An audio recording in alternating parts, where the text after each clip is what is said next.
क्या है लाक्षागृह की असली कहानी? आखिर क्या हुआ था पांडवों के साथ? किसका था ये खतरनाक षड्यंत्र? लाक्षागृह एक भवन था जिसे लाक्षा यानी कि लाख से बनाया गया था। आजकल इसकी चूड़ियाँ बनाई जाती है। जब भीष्म पितामह ने धृतराष्ट्र से युधिष्ठिर का राज्याभिषेक कर देने के लिए कहा, तब दुर्योधन ने पिता धृतराष्ट्र से कहा, पिताजी, यदि एक बार युधिष्ठिर को राज सिंहासन प्राप्त हो गया तो यह राज्य सदा के लिए पांडवों के वंश का हो जाएगा और हम कौरवों को उनका सेवक बनकर रहना पड़ेगा। इस पर धृतराष्ट्र बोले, वत्स दुर्योधन, युधिष्ठिर हमारे कुल की संतानों में से बड़ा है, इसलिए इस राज्य पर उसी का अधिकार है। फिर भीष्म तथा प्रजाजन भी उसी को राजा बनाना चाहती है। हम इस विषय में कुछ भी नहीं कर सकते। तुम उनके यानी कि पांडवों के रुकने का प्रबंध करो।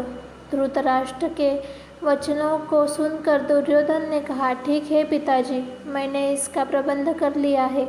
बस आप किसी तरह पांडवों को वारनावत भेज दे।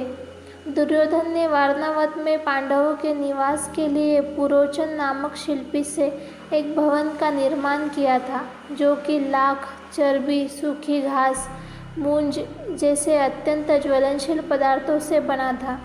दुर्योधन ने पांडवों को उस भवन में जला डालने का षड्यंत्र रचा था।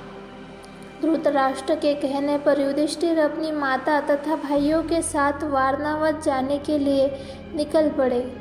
दुर्योधन के षड्यंत्र के बारे में जब विदुर को पता चला तो वे तुरंत ही वारनावत जाते हुए पांडवों से मार्ग में मिले और उन्होंने दुर्योधन के षड्यंत्र के बारे में बताया।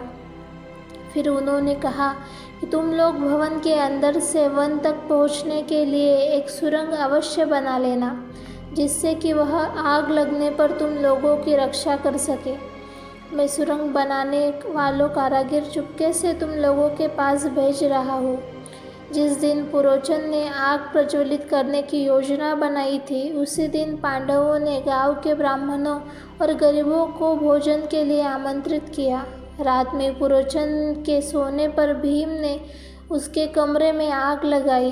धीरे धीरे आग चारों ओर लग गई। लाक्षागृह में पुरोचन तथा अपने बेटे के साथ भिलनी जलकर मर गई। लाक्षागृह के भस्म होने का समाचार जब हस्तिनापुर पहुंचा तो पांडवों को मरा समझकर वहां की प्रजा अत्यंत दुखी हुई।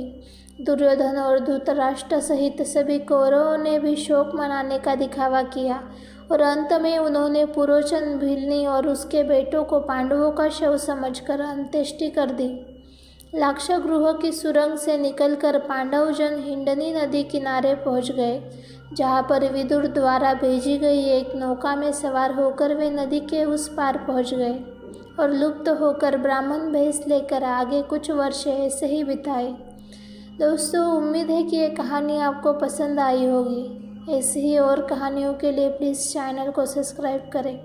Please like, share and subscribe. Thanks for watching.